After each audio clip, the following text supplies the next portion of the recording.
দাজ্জাল বের হবে হবে ভাব, যাদেরকে নিয়ে বিশ্বটাকে সে শাসন করবে, এরা সারা বিশ্বের প্রত্যেক ডিপার্টমেন্ট নিয়ন্ত্রণ করতেছে।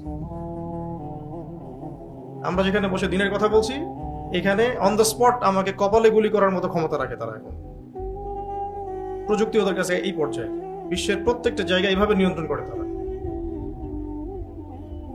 পুরো বিশ্বটাকে রাজনৈতিক ভাবে ক্যাপচার করার জন্য ইউনাইটেড নেশনস তৈরি করছে তারা। পুরো ওয়ার্ল্ডের অর্থনীতির চাবিকাঠির জন্য তারা ওয়ার্ল্ড ব্যাংক, IMF এগুলো ফর্ম করছে। গোল্ড দিনার, সিলভার দিরহাম উঠাই দিছে, কাগজের টাকা ধরাই দিছে, ইলেকট্রনিক মানি ধরাই দিছে, তারপরে সামনে ক্রিপ্টোকারেন্সি ধরাই দিয়েছে আর কি। আরো সামনে আসবে ক্যাশলেস সোসাইটি, মানুষের কোনো এখতিয়ার থাকতেছে না ইকোনমির উপরে।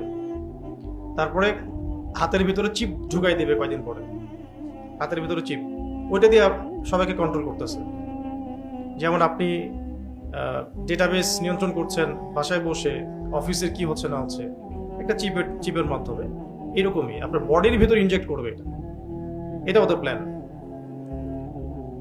ভ্যাকসিনেশন ওদের প্ল্যান। হ্যাঁ, করোনার মধ্য দিয়ে মানব জাতিকে আসলে ধোকার মধ্যে রাখা, আর কত প্ল্যান। মানে শয়তানের সবচেয়ে সেরা সেরা প্ল্যানগুলো এদের কাছে আছে। বেশিরভাগ তো চিনতেই পারছে না কোনটা সত্য কোনটা মিথ্যা, কোনটা হক কোনটা বাতিল, আসলেই কোনটা বাস্তব কোনটা ইলিউশন, এটা বুঝতেই পারছে না মানুষ। কিভাবে মাথা নিয়ন্ত্রণ করতেছে মানুষের, তার আগমনের সময় কাছাকাছি আসতেছে। সে অলরেডি হোলি ল্যান্ডের প্রায় 70% ক্যাপচার করে ফেলছে। 30% ক্যাপচার করতে আর কয়দিন লাগবে। এরপর ইরাকের ইউফ্রেটিস থেকে মিশরের নীলনদ পর্যন্ত ক্যাপচার করে নেওয়ার প্ল্যানও। এদিকেও সে আস্তে আস্তে অগ্রগামী হচ্ছে। সেদিন বেশি হয়তো দূরে নাই যেদিন আমরা দেখবো যে ডলার পড়ে গেছে, ডলার এবং পেট্রো ডলার দুটোই পড়ে গেছে, এবং ইসরায়েল নতুন করে কারেন্সি পৃথিবীতে নিয়ে আসছে। ওই কারেন্সি হবে সুপার কারেন্সি, রুলিং কারেন্সি। যেমন ডলার এখন রুলিং কারেন্সি, আপনি অ্যাব্রোডে গেলে ডলার ছাড়া আপনি কেনা বেচা করতে পারছেন না। এই ধোকাবাজি যারা বুঝে ফেলেছে তারা বিকল্প কারেন্সির ফিকির করেছে, কিন্তু তাও কত কষ্ট হচ্ছে রাশিয়ার, ইরানের, তাই না? কেউ ব্রিক্স গঠন করলো যে নতুন কারেন্সি নিয়ে আসবো, পারলো?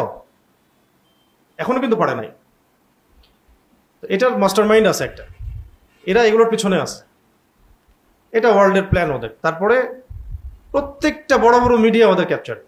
বড় মিডিয়াগুলোর আন্ডারে যত আঞ্চলিক ছোট ছোট মিডিয়াগুলো আছে, আমাদের এই যে রামবাম সুশীলদের যে মিডিয়াগুলো, এগুলো এদের সাথে লেজুর ভিত্তি করা। ওরা যে ভাষায় কথা বলবে তারাও সেই ভাষায় অনুবাদ করে দিবে আপনাকে শুধু। হ্যাঁ, সারা দুনিয়া গারাত হয়ে যাক, এদের কোনো মাথা ব্যথা নাই। আপনারা বুঝতে পারতেছেন না যে কিসের ভিতরে রাখা হয়েছে আপনাদেরকে, মানে আমাদেরকে। সবকিছু পরিকল্পিত, কোনো কিছু অপরিকল্পিত না। এবং আমাদের মগজ নিয়ে খেলা হচ্ছে। তারপরে যত বড় বড় প্রযুক্তিগুলা যার ধার কাছে আমাদের চিন্তা নাই, সেগুলো ওরা ক্যাপচার করে বসে আছে। এবং আরো যে 30 বছর 40 বছর পরের যে প্ল্যান ওদের, ওটা আরো যে কত ভয়ঙ্কর, এটা বুঝতে আমাদের আরো হয়তো 10 বছর লাগবে।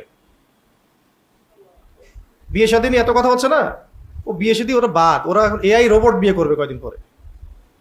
মেয়ের ধার কাছেই যাবো না।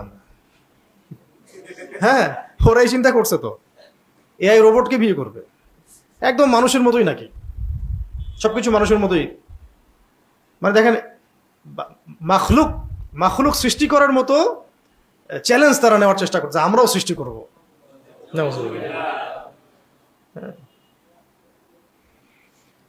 তো পয়েন্ট এটা না, অন্য পয়েন্টে যাবো আর কি, বোঝানোর জন্য বলছি।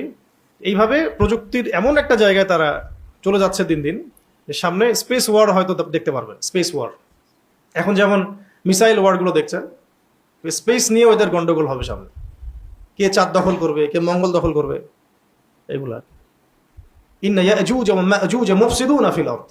আমি কিন্তু বলছি না যে এরা ইয়াজুজ মাজুজ, খাসলতটা বললাম। ইয়াজুজ আর মাজুজ কি করতো, পুরা দুনিয়াতে খালি ফাসাদ সৃষ্টি করতো। এবং এই কাজগুলো করার মধ্য দিয়ে তারা বলবে যে আমরা তো ইসলাহকারী, আমরা তো শুধু ইসলাহের জন্য এই কাজগুলো করছি।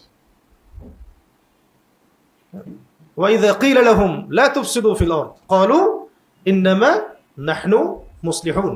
যখন ওদেরকে বলা হবে যে জমিনে ফাসাদ সৃষ্টি করো না, তারা বলবে আমরা তো ইসলাহকারী, সংশোধনের জন্য কাজগুলো করছে। এরপরে গেল আপনার ফাইন্যান্স, টোটালি ওদের দখলে। ভাগ্য ভালো, আল্লাহ রাব্বুল আলামিন মুসলিমদেরকে কিছু প্রেশিয়াস মানে উপকরণ দিয়েছেন ট্রেডের, গোল্ড, ব্ল্যাক গোল্ড, অয়েল, আর অন্যান্য গ্যাস, খনিজ পদার্থ ইত্যাদি। না হলে মনে হয় যে আজকে আমাদের মুসলিম কান্ট্রিগুলো যতটুকু স্বাবলম্বী অবস্থা আছে এইটুকু হয়তো থাকতো না। এবং ওয়ার্ল্ড ওয়াইড ধোঁকাবাজি, ইকোনমির ধোঁকাবাজি। শ্রম আপনি দিবেন, সময় আপনি দিবেন, ভোগ করবে তারা। প্রত্যেকটা ক্ষেত্রে জুলুম জুলুম। এভাবে প্রযুক্তিগত উৎকর্ষ বলেন, সামরিক বিষয় না হয় নাই বললাম, কোন জায়গায় তারা গেছে এটা আপনারা সবাই ভালো করে জানেন। দেখা যাচ্ছে অনেক বড় বড় কান্ট্রি তাদের সামনে 7 দিন যুদ্ধ করতে পারছে না, আবার যারা ইমানদার তারা 20 বছর যুদ্ধ করছে। তো এইরকম একটা জায়গায় বিশ্ব দিন দিন আগাচ্ছে, এবং এটার আঞ্চলিক প্রভাব পড়ছে। যেহেতু দাজ্জাল সারা বিশ্বকে শাসন করবে এবং তার অনুসারীরা সারা বিশ্বকে শাসন করবে 40 দিন, তাই এর প্রভাব প্রত্যেকটা জায়গায় পড়বে। বিশ্বটাকে একটা চেইনের মধ্যে সে গেঁথে ফেলছে, এবং এটার প্রভাব আমাদের এই সাবকন্টিনেন্টের মধ্যেও পড়বে। এবং যেহেতু ইহুদিরা, পশ্চিমারা, খ্রিস্টানরা, তারপরে কোনো কোনো ক্ষেত্রে বুদ্ধিস্টরা, জায়নিস্টরা, মোনাফেকরা এবং মুশরিকরা, এরা যেহেতু একই চেইনে গাথা, এবং মোনাফেকরা অবশ্যই, আরবের মোনাফেকরাও, সেহেতু প্রত্যেকটা জায়গায় ওদের কন্ট্রোল আছে। দ্যাটস ওয়াই আপনি দেখবেন যে ইসরায়েল যেমন গ্রেটার ইসরায়েল প্ল্যানে হাঁটছে, সেরকম ইন্ডিয়াও বলছে যে আমরা অখণ্ড ভারত চাই। সেম ট্যাকটিক, আমরা অখণ্ড ভারত চাই, মানে বাংলাদেশ, শ্রীলঙ্কা, ভুটান টুটান, পাকিস্তান সব নিয়েও একটা অখণ্ড ভারত করবে, কাল্পনিক স্বপ্ন দেখতেছে আর কি। হ্যাঁ, গরুর মূত্র আর গোবর বেশি বেশি খাইলে মাথায় এরকম নেশা চড়ে। অখণ্ড ভারত করবে, এটা প্ল্যান ওদের, এদের একটা প্ল্যান। কিন্তু ওদের কিন্তু ওই ক্যাপাবিলিটি নাই যেটা ইসরায়েলের আছে। ইসরায়েল শুধু প্ল্যান করে নাই, বরং সে তাদের তাদের কথিত তাওরাত, মানে ওল্ড টেস্টামেন্ট যেটা বলে ওরা, বিকৃত, এই জন্য কথিত বললাম। ওখানে একটা যে ভবিষ্যৎবাণী যে জিউসরা ওদের মেসিহকে নিয়ে বিশ্বকে শাসন করবে, ওটা তো ওদের ধর্মগ্রন্থের আলোকে তারা আগাচ্ছে আর কি। ওরা কিন্তু কোনো মানে মানবরচিত তন্ত্রমন্ত্র দিয়ে এটা করতেছে না। এটা ওরা ওদের ধর্মের আদর্শের আলোকে এটা করছে আর কি।